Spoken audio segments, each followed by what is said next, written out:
South Louisiana, baby. That's what we out here for.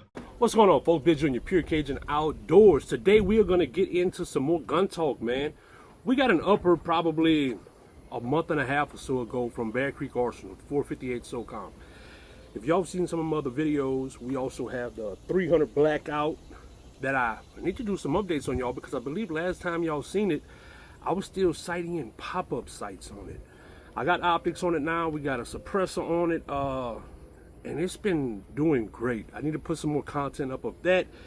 That'll be coming soon, but Bear Creek Arsenal also sent us out, full disclaimer, a 458 SOCOM upper and also a 556 upper. So I have not shot the 556 upper yet, but we've had some fun with this 458 SOCOM. A little bit of fun. So most of y'all know that sometimes you can have some feeding issues with them.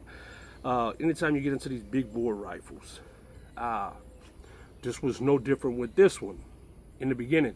So some of these clips was basically because I didn't find out till maybe 3 or so days before it came in that it was coming in. So it kind of caught me by surprise. So I didn't have time to get mags or anything. I have P mags, but if you've shot these before, you know they're not just a direct, they don't work right. Okay, so anyway, we still went out. I basically would just drop one in the barrel, rack it back, and just was doing some shooting with it. Pop-up sights, you know, just having fun. It's a 458 SOCOM, man. I've been eyeing this round for a long time, especially considering I do some hog hunting. So, as per usual, it just wouldn't cycle them. Done a little research, seen what mags. I've seen other videos and creators using, and I was like, okay, this is the one that I should get. So I ordered 2 of the mags, the Lancer L5s, the hybrids, right? I'm all excited, man. They get in, guess what? Feeding issue again. I mean, I can't get none of them to cycle through. I'm talking about just on a simple feeding on the first shot. Second one, not even the shot, just simply, you know, trying to load it. It just was not going right at all. Like, all right, so done some research, swapped to a big bore follower. That's what this is. You need a big bore follower because of the angle. You know, it's a double stack mag that you turn it into a single stack mag. So, okay, ordered some big bore followers. Get them in, change them in, or change them out, should I say. Put them in, and guess what? Same issue. So, it had me questioning, could it be the rifle? Could it be thick? Because, you know, you read reviews. You're not, you know, pervy to it. But anyway, I done some research, found some videos online where they show the lips on the top of the mag kind of need to be beveled to where it's wider in the front than in the back. I have videos of all of that. That's basically what we're going to do in this right here to show how we can sit there and get those mags to work and feed. So I've done the modifications, and as you can see, we got it right here. I don't have nothing in the chamber. Done the modifications like you've seen in the video, and then guess what? We rack them back.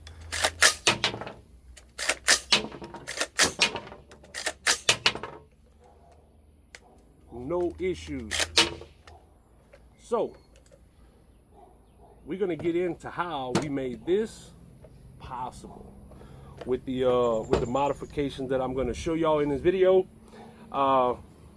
Once again, this was not a rifle issue like I was thinking in the very beginning. It had me a little nervous because I'm not gonna lie, I'm no gunsmith, you know. But also I know that there is issue with these blunt nose, you know, flat nose rounds right here. It's not really recommended. Sure, you can get them to cycle, but even guns that usually operate real well, sometimes we'll still have trouble with these. I had picked them up because, like I said, I just was trying to get some ammo in to go shoot this thing. I'll throw a couple pictures in of shooting it like that, but it just was a spur of the moment thing. What ammo are y'all recommending for this? Mostly hog hunt and some big, this isn't like, you know, feral hogs. Mostly what we have here is the Eurasian pig, so wild boar. Probably 250 range. Sure, there's some smaller ones, but we can get them up to 300-400 pounds. So drop some comments below if you got some ammo recommendations for me, man. And also what have y'all done to make these mags, or what mags do y'all prefer to use in using these right here? Once again, after I swapped the mags, done the alterations to them, it's been pretty much going good ever since, man. I can't really complain about it. I haven't shot it yet, full disclaimer, with these modifications done. It's been raining every single day, and I've been busy with a lot of other stuff, so hopefully this weekend coming up, we can get out, put some rounds through it, and we'll sit there and see. If y'all are interested in a 458 SOCOM like this, or any of the other things, man, one thing I like about these style rifles is I get the backlash behind them. But the great thing is I have a 300 blackout upper for this lower, 458 SOCOM 5.56. All basically depend on what my mood is and what I feel like going to do. I can simply swap the rifles out, and bam, I have a rifle to go do it. So if y'all are interested in putting together something like this, if you already have a lower, they got tons of deals and sales going on right now. Go check them out at Bear Creek Arsenal. I will drop a link in the description. These right here is the new upper, the new designed uppers. Y'all can sit there and see they have like the new triangle pattern in it. It's the Talon split rail system is what it is. So go check them out, man. Bear Creek Arsenal, I'll put it in there. Let's get into these videos. All right, folks, so what we're gonna do right here is, for the 458 SOCOM, some of y'all who've had these, who are looking into getting one, this is something that you're gonna want to do.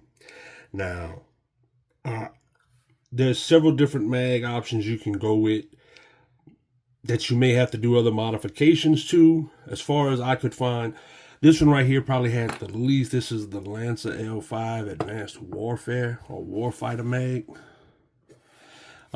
This is the alien green one. Got the steel lips. Now, what's good about this mag is it has the notch cut, which you wouldn't have to do with other mags. But what you are going to have to do is change the follow out. See, because this file is still set up for double stacks. So when putting the 458 SOCOM in it, it will still give you some feeding issues when chambering it. I bought these mags because I seen some say that they used them and didn't have no issues at all, didn't have to do anything with them. That was not my case. So my next step is to change the follow out to a big bore follower. All right, guys, so we're going to do a start from finish of what we got going on right here. Big bore follower, the Lancer L5 hybrid magazine. We're going to change it out and modify these lips on there like we done the other mag. First off, y'all got this little tab on the bottom of here. You want to kind of push that in. Wow. I haven't done this one yet, so it's a little tight, but there you go. Put your thumb right here on the bottom because that is spring loaded. Everything slides out. There's your old follower. You want to take it out. Remember how you had it on there because you want to swap it. But before I swap it, we're going to go ahead and get to grinding these sharp edges down on this thing. Let's see how we can get this done.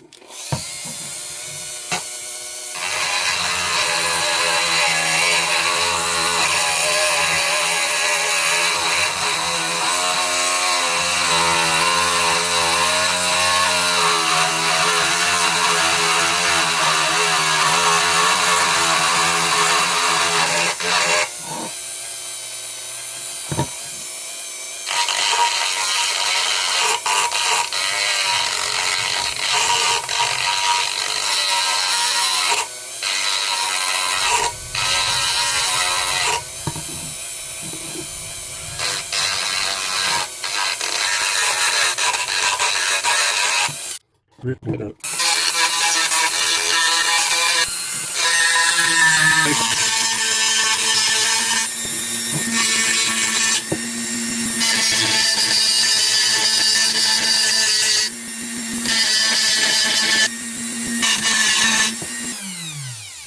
All right, we got that down.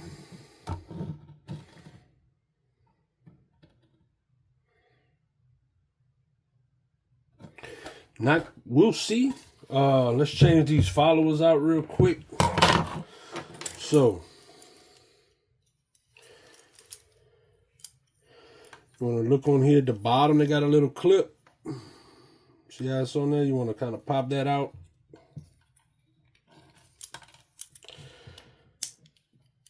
And then rotate it like that. It's out. Make sure you put your follower back on the same way.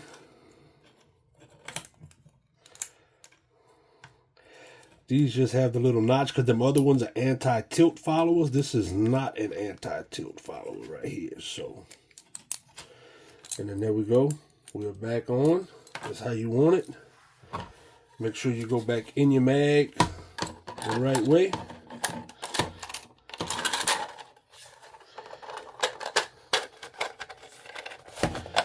Compress it all down. Take your butt plate. Slide it back in. Bam. Now, let's take done some research, got to looking around. Now, I've all but eliminated. I might have to fine tune it, but it's feeding now. It's, you know, on the initial thing. Now, from what I've read is blunt nose ammo, whether or not it's the hollow points or it's these, you typically will tend to have trouble with them still sometimes. And there's a ton of different things, switch ammo. But I figured if I can figure something out to make this ammo cycle right, I probably wouldn't have trouble with anything else that I would shoot, like a ballistic tip or something like that. So what I had to do was, after doing some research, is I filed this down right here. See that right there? These little ears, I filed them down. Now, these are looking rough right there. I know, because that's from whenever I was having feeding issues before. It was just chewing them up, all right? So I filed this down, and what that allowed the ammo to do is, before, they would sit like this in there, pretty level, right? And that's where the issue was coming. Now you can see, and I'm going to still go and dress this up a little bit. I didn't use a Dremel. I used a hand file. I didn't want to get too carried away and take too much off, so I was using a hand file at first. I'm going to dress it up. But now it allows that round to have more of an up angle, so when the bolt catches it, it slides in. And I'll show you what I'm talking about. So, this right there, I didn't grind this one down yet. The one on the left I ground. You see how this one right here has a much, and it ain't a lot, but it sits up more at an angle, at an upward angle, dips the back down some, keeps that nose up some, so it allows it to hit that ramp at a much better angle, and it gets in. I haven't done this. I haven't changed the follower, nor have I filed this one down yet. That's going to be next. But like I say, I mean, you can just look and see the difference of the angle that's in it. You know, you can see much more of the casing. So, like I said, I filed it down. Just basically along this line, you can see where I kind of filed it on both sides. And I'm going to still touch it up a little bit versus this right here. You see, it's snug up on that bullet, that casing, much further up. So you just want to file it down, step it down, put an angle or whatever, so it allows that front, that nose to ride up a little bit higher. All right, right here, y'all can really see how I filed it down versus one that's not filed down. Now, took the ammo out, and that's basically, this one on the left is the one that I filed. You can see where I came back and filed it down. Once again, that allows that round to kind of canter up a little bit. And it's in a much better position whenever it goes forward, and it slides on in a lot better. The one on the right I have not done yet, but we're about to do it in a few. And I think we got it figured out how to make these mags work. And like I said, if it's feeding with the blunt nose, from everything I can gather, it should feed everything else like butter. All right, Got it in. We send some more. Now we're gonna put it in the best test of this. Now keep in mind, when I first put this together, these mags was not, especially with these old blunt nose, was not allowing this to rack at all. Now we see how we got it up in there. Let's see. Perfect. Let's sit there and see if we can get it to rack back and eject and take another one. Perfect. That's what we're looking for, y'all. We good to go. I hope y'all find it informational or informative, if you will. And if you do, drop some comments below, drop some thumbs up. Don't forget to subscribe. Pure Cajun Outdoors across all social media platforms. PureCajunOutdoors@gmail.com. Catch y'all on the next one.